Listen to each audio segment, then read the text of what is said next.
নমস্কার বন্ধুরা, SB academic সেন্টারের প্রত্যেকটা ছাত্রছাত্রীকে স্বাগত। আজকে আমি একাদশ শ্রেণীর রাষ্ট্রবিজ্ঞান সলভ করাচ্ছি নিমাই প্রামাণিক। তো দেখতেই পাচ্ছ নিউ সিলেবাস, কোশ্চেন প্যাটার্ন, পুরো প্রশ্ন এবং তার উত্তর নিয়ে আমি বিস্তারিত আলোচনা করব। তো দেখতেই পাচ্ছ সেমিস্টার 1, ঠিক আছে। ফার্স্ট সেমিস্টার আছে, টেক্সট বই আছে, খুবই গুরুত্বপূর্ণ বই। দেখতেই পাচ্ছ আমাদের নিমাই প্রামাণিকের বই। এই বইটা আজকে আমি তৃতীয় অধ্যায়, থার্ড চ্যাপ্টার সলভ করব, অর্থাৎ ইউনিট 3। আজকে আমি তৃতীয় অধ্যায় সলভ করব। দেখতেই পারছো নাগরিকতা, থার্ড চ্যাপ্টার আমাদের সলভ চলছে। তো দেখো, এই অধ্যায় থেকে যে সমস্ত এমসিকিউগুলো খুবই গুরুত্বপূর্ণ এবং যে সমস্ত এমসিকিউগুলো পরীক্ষায় আসতে পারে সেই এমসিকিউগুলো আমি সলভ করে দেবো। দেখা যাক কতটা পারি আমি তোমাদের সলভ করিয়ে দিতে। তো দেখতেই পারছো ইউনিট 3 নাগরিকতা, ঠিক আছে। সিটিজেনশিপ, তো দেখো এখান থেকে যে সমস্ত এমসিকিউগুলো আছে সেই এমসিকিউগুলো তোমাদের আমি সলভ করিয়ে দিচ্ছি। দেখতেই পারছো 49 নম্বর পেজ আছে। আজকে আমি এইগুলো সলভ করে দিচ্ছি। সর্বপ্রথম আমাদের এসবি একাডেমিক সেন্টার কিন্তু অনলাইনে সলভ করেছে। আমরা এক মাসের মধ্যে, এক মাস কেন, এক সপ্তাহের মধ্যে বই শেষ হয়ে যাবে আমাদের, সম্পূর্ণরূপে সলভ পেপার আমাদের হয়ে যাবে। এক দাগের প্রশ্ন কি বলেছে দেখা যাক, একটু জুম করে দিই। প্রাচীন গ্রীসে ও রোমের নগর রাষ্ট্র বসবাসকারী জনগণের মধ্যে যারা সক্রিয়ভাবে রাষ্ট্র পরিচালনার কার্যে অংশগ্রহণ করতেন তাদের বলা হয় নাগরিক। দু দাগের প্রশ্ন, যে ব্যক্তি রাষ্ট্রের সভ্য রাষ্ট্রের মধ্য থেকে পরিপূর্ণ আত্মবিকাশের জন্য সচেষ্ট ও সমাজের সার্বিক কল্যাণ সম্পর্কে সচেতন থাকে তাকেই নাগরিক বলে অভিহিত করেছেন শ্রীনিবাস শাস্ত্রী।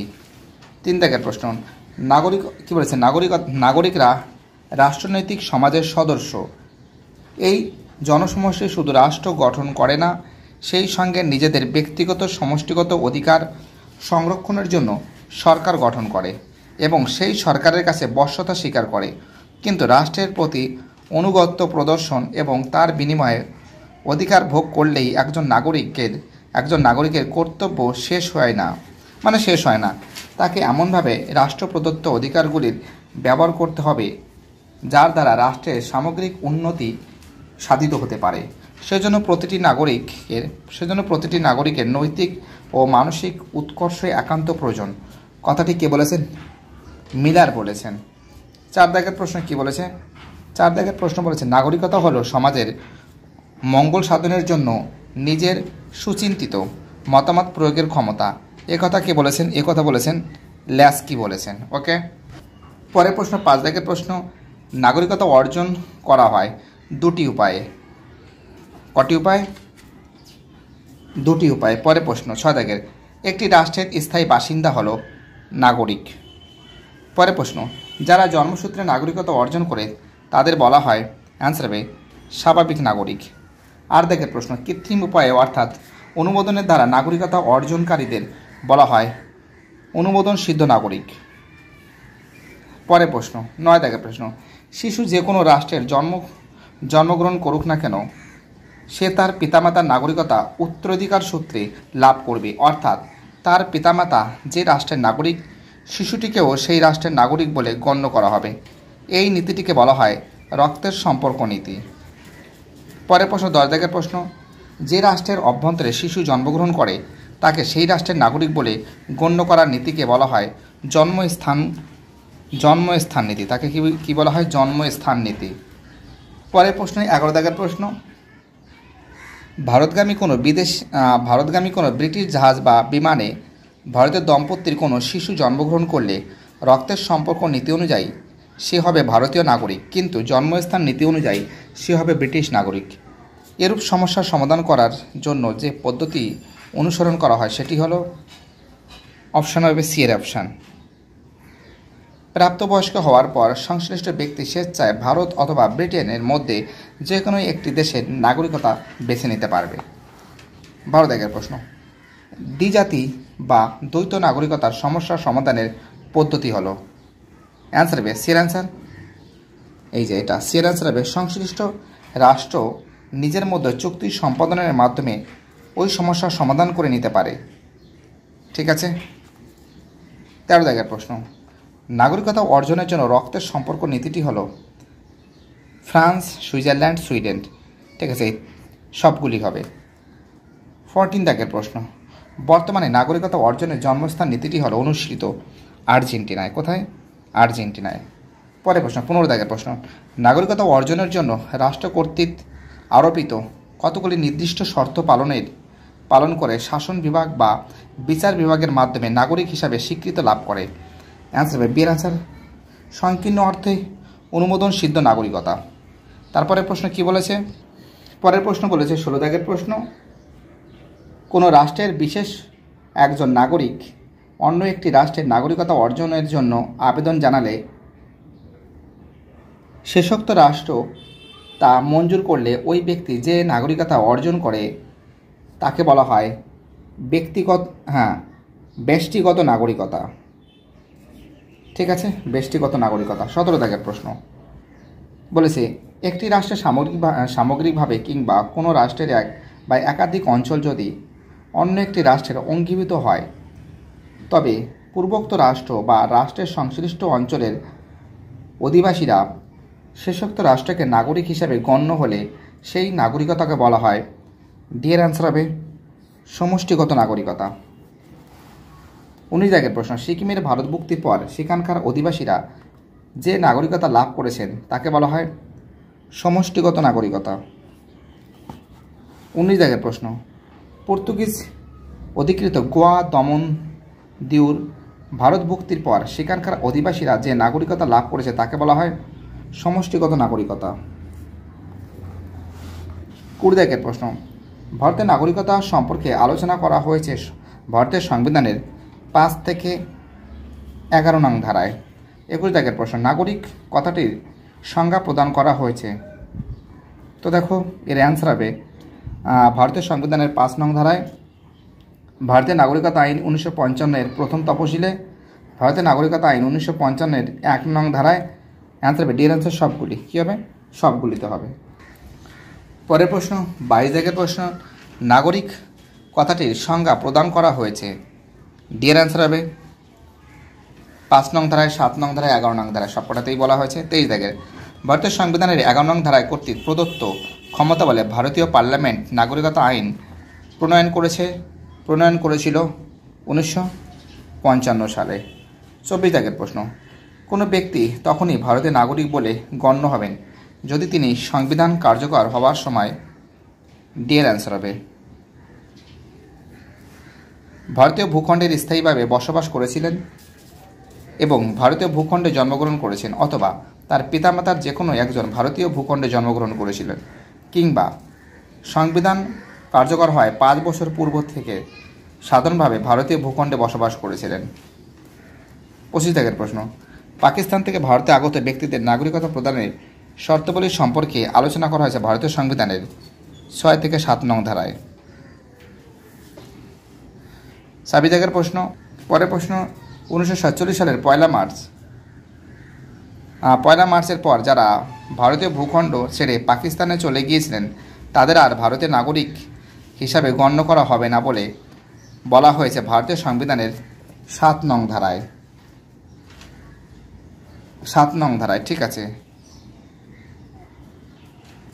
27 দাগের প্রশ্ন, সংবিধানে যে ধারায় পার্লামেন্ট হতে নাগরিকতা অর্জন, বিলোপ, নাগরিকতা সংক্রান্ত অনন্য যাবতীয় বিষয় আইন প্রণয়ন ক্ষমতা অর্পণ করা হয়েছে তা হল 11 নং ধারায়। পরে প্রশ্ন 28 দাগের প্রশ্ন, কোনো শিশুকে জন্মসূত্রে ভারতের নাগরিক বলে গণ্য করার অন্যতম মানদণ্ড হলো তাকে জন্মগ্রহণ করতে হবে। এর অ্যান্সার হবে 1950 সালের 26শে জানুয়ারি বা তার পরে, কিন্তু 1987 সালের 1 জুলাই এর পূর্বে। পরের প্রশ্ন 29 দাগের প্রশ্ন, কোনো শিশুকে জন্মসূত্রে ভারতের নাগরিক বলে গণ্য করার অন্যতম মানদণ্ড হলো, বিয়ের অ্যান্সার হবে জন্মস্থান বা জন্মগ্রহণ করতে হবে 1987 সালের 1 জুলাই বা তারপরে, কিন্তু 2003 সালের নাগরিকতা আইনটি প্রণীত হওয়ার পূর্বে এবং জন্মগ্রহণের সময় সংশ্লিষ্ট শিশুকে পিতামাতার মধ্যে যে কোনো একজন ভারতীয় হতে হবে। ঠিক আছে, চলো পরের প্রশ্ন 30 দাগের প্রশ্ন, কোনো ব্যক্তি জন্মের সময় তার পিতা যদি ভারতীয় নাগরিক হয়ে থাকেন তাহলে যে সময় জন্মালে রক্তের সম্পর্কের ভিত্তিতে সেই ব্যক্তি ভারতীয় নাগরিক বলে গণ্য হবেন। তা হলো অ্যান্সার হবে বিয়ের অ্যান্সার। কী হবে? বিয়ের অ্যান্সার হবে 1950 সালের 26শে জানুয়ারি বা তারপরে, কিন্তু 1992 সালের 10ই ডিসেম্বরের পূর্বে। পরের প্রশ্ন 31 দাগের প্রশ্ন। ভারতের নিবন্ধভুক্তির মাধ্যমে নাগরিকতা অর্জনের অন্যতম শর্ত। অ্যান্সার বিয়ের অ্যান্সার যে কোনো প্রাপ্তবয়স্ক ও সক্ষম ব্যক্তি যিনি নিজে কিংবা যার পিতামাতার মধ্যে যে কোনো একজন স্বাধীন ভারতের নাগরিক ছিলেন এবং নিবন্ধীভুক্তের জন্য আবেদন করার ঠিক 1 বছর পূর্বে ভারতে বসবাস করেছেন। যাই হোক, এবার পরের প্রশ্ন কি বলেছে? পরের প্রশ্ন 32 দাগের প্রশ্ন। ভারতের নিবন্ধীভুক্তির মাধ্যমে নাগরিকতা অর্জনের অন্যতম শর্ত হল সেই সব ভারতে বংশোদ্ভূত ব্যক্তি যারা নিবন্ধীভুক্তির জন্য আবেদন করার পূর্বে সাধারণভাবে ভারতে বসবাস করেছেন কমসে কম 7 বছর। পরের প্রশ্ন। আর একটা জিনিস মাথায় রাখবে, যদি ভারতবর্ষ থেকে যদি কোনো ব্যক্তি যদি বিদেশে চলে যায়, কমসে কম তার নাগরিকত্ব নষ্ট হয় 7 বছর। ঠিক আছে, 7 বছর যদি সে যদি বাইরে থাকে, টোটাল 7 বছর পরে কিন্তু তার নাগরিকত্ব নষ্ট হয়, এটা মাথায় রাখবে। 33 দাগের প্রশ্ন। ভারতের দেশীয়করণের মাধ্যমে নাগরিকতা অর্জনের জন্য অনুসৃত পদ্ধতি হলো। অ্যান্সার হবে বিয়ের অ্যান্সার। ভারত সরকারের কাছে আবেদনের মাধ্যমে একজন বেআইনি পরিযায়ী ছাড়া অন্য যে কোনো বিদেশি রাষ্ট্রের যে কোনো প্রাপ্তবয়স্ক ও সমগ্র ব্যক্তি কেন্দ্রীয় সরকারের সন্তুষ্টি সাপেক্ষে 3য় তফসিল অনুযায়ী দেশীয়করণ পদ্ধতিতে ভারতীয় নাগরিকতা অর্জন করতে পারেন। 34 দাগের প্রশ্ন। দেশীয়করণের ক্ষেত্রে 1955 সালে নাগরিকতা আইনের 3য় তফসিলে বর্ণিত যে কোনো শর্ত বা যাবতীয় শর্ত কেন্দ্রীয় সরকার প্রত্যাহার করে নিতে পারে যদি ওই সরকার মনে করেন আবেদনকারীর বিশেষ অবদান রয়েছে। ডি এর অ্যান্সার হবে বিজ্ঞান, দর্শন, কলা, সাহিত্য, বিশ্ব শান্তি বা মানবজাতির অগ্রগতিতে। 35 দাগের প্রশ্ন। কোনো অঞ্চলের অন্তর্ভুক্তির মাধ্যমে ভারতীয় নাগরিকতা অর্জনের উদাহরণ হলো সিকিমের ভারতভুক্তি।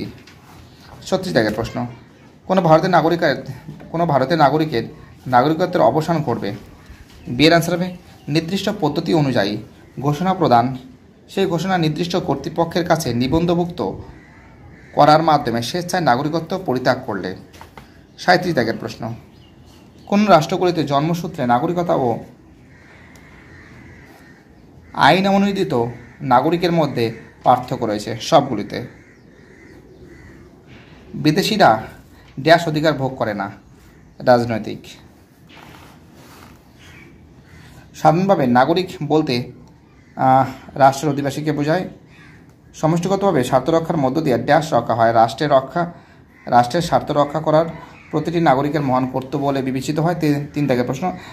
সব দেশেই বিদেশিদের ড্যাশ অধিকার ভোগ থেকে বঞ্চিত হয়, রাজনৈতিক অধিকার থেকে বঞ্চিত হয়। 4 দাগের অ্যান্সার হবে স্থায়ী হবে। তো দেখো, আমি এইগুলো তোমাদের পরে সলভ করে দিয়েছি, ভিডিওটা অনেকটা বড় হয়ে যাচ্ছে। ঠিক আছে, এইগুলো তোমাদের আমি নেক্সট ডেতে সলভ করে দেবো। দেখতেই পারছো, আস্তে আস্তে দেখে নাও তোমরা। এই প্রশ্নগুলো খুব শীঘ্রই আমি বিস্তারিত আলোচনা করব, খুব শীঘ্রই। ওকে, কি বলছি বুঝতে পারছো? দেখতেই পারছো প্রশ্নগুলো, দেখে নাও তোমরা ফটাফট করে। আমি এইগুলো পরের দিন সলভ করে দেবো সম্পূর্ণরূপে। আর তোমরা যদি পারো দাগ নম্বর দিয়ে কমেন্টে লিখতে পারো, কোনো সমস্যা নেই। ঠিক আছে, কি বলছি বুঝতে পারছো? তো দেখতেই পারছো আমাদের এইগুলোই খুব শীঘ্রই তাড়াতাড়ি আমি সলভ করে দেবো। প্রত্যেকটা প্রশ্ন ইম্পর্টেন্ট, প্রত্যেকটা প্রশ্ন ভাইটাল বলে আমি মনে করি। খুব স্পিডে আমি সলভ করে দেওয়ার চেষ্টা করছি। দেখতেই পারছো তোমরা প্রশ্নগুলো, প্রত্যেকটা প্রশ্ন তোমাদের সামনে আমি ফটাফট করে তুলে ধরছি। এইগুলো খুব শীঘ্রই আমি সলভ করে দেবো তোমাদের সামনে। ওকে, ভিডিওটি দেখার জন্য এসবি একাডেমিক সেন্টারের তরফ থেকে প্রত্যেকটা ছাত্রছাত্রীকে জানাই অসংখ্য ধন্যবাদ। সুস্থ থাকো, ভালো থাকো, চ্যানেলের সঙ্গে যুক্ত থাকো, এটাই আমার একান্ত অনুরোধ তোমাদের কাছে। আশা করি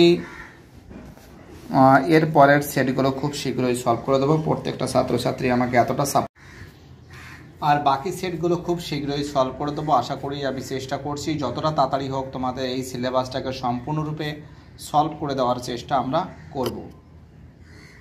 ভালো থেকো তোমরা।